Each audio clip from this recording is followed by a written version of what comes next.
Blade Auto Center opened its 50th and biggest store, another milestone in its 19th year of serving the automotive community. The inauguration of the Blade Auto Center Mindanao Avenue store is a testament to the brand's unwavering dedication to its customers. Ang Blade Mindanao Avenue is a one-stop shop. Lahat ng pangangailangan mo for mobility, nandito na ito. From motorcycles, bicycles, scooters, and everything that nakailangan mo for mobility, nandito na all under one roof.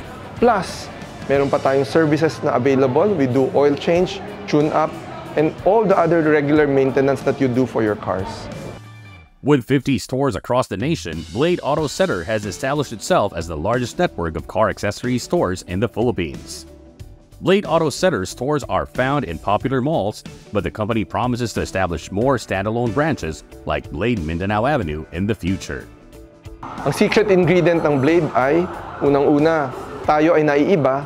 Nagbukas tayo ng store sa shopping malls. Ang ating stores lahat ay malinis, fully air-conditioned at maliwanag. Plus, carefully curated yung ating items. We talk to the best suppliers in the world. We talk to the best wholesalers. Kaya lahat ng items na nakukuha natin, top quality yan at kilalang tatak. Tapos, because we have this economies of scale, marami-rami ang ating stores, nakakabili tayo ng mas marami. At lahat ng savings natin ay naipapasa natin ngayon sa ating mga consumers. Ginagamit natin tong Blade Mindanao Avenue bilang isang stepping stone. Patatakbuhin natin ng maayos ang ating store, just like kung paano natin pinatakbo yung ating mall-based store.